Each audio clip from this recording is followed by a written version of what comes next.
1 2 3គុំមកដល់អរគុណផងបាទអរគុណច្រើនអ្នកគ្រូសូមគោរពអញ្ជើញអ្នកគ្រូឡើងមកខាងលើបាទខ្ញុំសានប្រភពណាអញ្ជើញមកខាងក្នុងនេះបាទខ្ញុំសូមថ្លែងអំណរគុណអូនស្រីខូបឡកដាសូមស្នូទទាំងដៃមួយឲ្យអ្នកគ្រូមកបាទសូមស្នូទាំងដៃខ្ញុំសូមប្រកាសបន្តិចអំពីការប្រឹងប្រែងរបស់អ្នកគ្រូបាទអ្នកគ្រូសូមឲ្យតែរំខ្លួនឯងក៏មិនចេះផងស្ដាប់តែចេះបង្ហាត់កូនខ្មែរឲ្យចេះរាំបាច់របាំប្រពៃណីខ្មែរយើងបងសែនអរគុណខ្ញុំសែនអរគុណព្រមទាំងគណៈកម្មការទាំងអស់រួមជាមួយនឹងបងប្អូនខ្មែរទាំងអស់នៅក្នុងសហរដ្ឋនិងស្រុកខ្មែរតែម្ដងថាយើងប្រឹងប្រែងការពារទម្លាប់ប្រពៃណីជាតិរបស់យើងប្រឹងណាស់ប្រឹងមែនទែនមិនមែនជានេះទេហើយបើមិនប្រឹងទេកូនខ្មែរយើងមិនបានចេះដល់ប៉ុណ្ណឹងទេខ្ញុំសូមឲ្យបងប្អូនមានប្រសាសន៍បន្តិចសម្រាប់ដល់បងប្អូនមេដាបេដាដែលប្រកបបុត្រធីតាឲ្យមកចូលរួមរៀនហាត់របាំខ្មែរនេះបងអាចនិយាយបានទេជំរាបសួរបងប្អូនញាតិមិត្តទាំងអស់ដែលបានអញ្ជើញមកពីជិតឆ្ងាយនាងខ្ញុំស្រីមួយដែលជាគ្រូបង្រៀនកូនសិស្សឆ្នាំនេះរៀនចំនួន21เป็นសិស្សនាងខ្ញុំក៏សូមអរគុណបងកណាបង Karen បងចន្ទទូនាងសរឿកដែលជួយផ្សព្វផ្សាយข่าวក្នុងពេលនេះនាងខ្ញុំក៏មិនអាចក្រោយធ្វើការបង្រៀនបានសម្រាប់បំបត្តិក្នុងបានពីការបេដាក្នុងការសិក្សាដូចជាសេរីមកកណ្ដាលពុទ្ធសេរី Sandra Monica Rosie Pau Matthew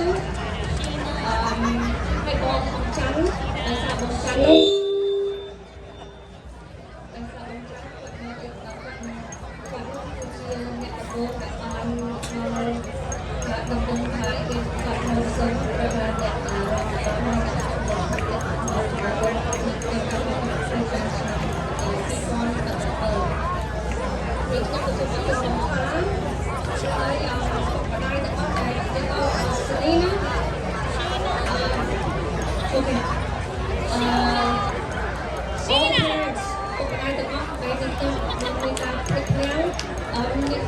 ជាអណៃដែលបានជួយគ្រប់គ្រងនាងខ្ញុំចំពោះអីគេការហាត់របាំរាជរដ្ឋខ្មែរយើងនេះនាងខ្ញុំក៏សូមជូនបងប្អូនទាំងអស់ដែរសូមសេចក្តីសុខថ្មីឲ្យបានសេចក្តីសុខសេចក្តីចម្រើនសុខភាពបរិបូរណ៍ដូចជាកាជាបញ្ចប់នាងខ្ញុំចង់ហៅកូនស្រីរបស់នាងខ្ញុំនិយាយទទួលពីមូលហេតុនៃខ្ញុំហើយកូននៃខ្ញុំមករៀននៅMontessori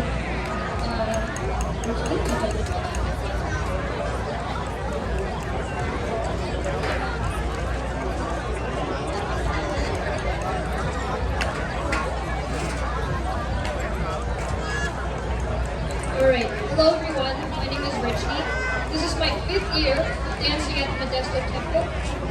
My experience here has been extremely rewarding. I think the best part is being able to work with all of these students here and watching them progress as dancers and seeing them bond with one another. And also it has enriched my experience, it has enriched my knowledge about my own culture. So I'd like to take a few quick moments to talk about why my mom and I, why we are very passionate about teaching my classical dancing. And the main reason is because we just want to preserve this art form and we want to do as much as we can by passing down whatever knowledge that we have to the younger generation. So although all of these dancers here may be young, once they put on these traditional costumes and once they perform, they represent something so much bigger than themselves. And they transcend from your daughters, your sisters, your nieces, and your granddaughters to custodians and keepers of this 1,000-year-old Khmer art form. Our goal here is to bring awareness that all of us have the responsibility to preserve our culture heritage and our traditions. And we can do this simply by learning about these things and teaching these things to our children. With that being said, we want people to recognize that Khmer classical dancing is as much of a cornerstone as Angkor Wat is to Cambodian culture, and therefore deserves as much respect and reverence. Thank you so much and Happy Khmer New Year.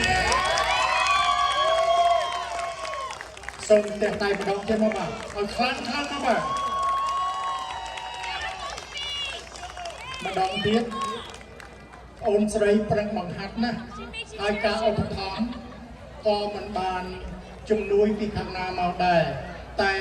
តាំងនាងខ្ញុំជាគណៈកម្មការវត្តទីក្រុងម៉ាដាស្តូសូមប្រកាសអំពាវនាវ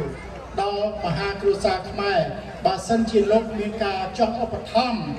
ដល់ក្រុមរបាំនេះក៏សូមលោកជួយតាមសទ្ធាដែលលោកត្រូវជួយបានណាដើម្បីឲ្យមានការហាត់រៀនបន្តទៅទៀតឲ្យគ្នាមានកម្លាំងហាត់បន្តសម្រាប់ឆ្នាំក្រោយទៀតបងស្រីបងអរគុណច្រើនសម្រាប់ការប្រឹងប្រែងរបស់បងអូនអូខេបងអូនមានអ្វីដែលត្រូវថ្លែងអំណរគុណឬក៏ចង់និយាយបន្តទៅទៀតទេបងអរគុណបងអូនច្រើនអូខេអរគុណច្រើនអូខេបាទសូមស្នើទាំងដៃមួយទៀតមកបាទ 1 2 3 អូខេ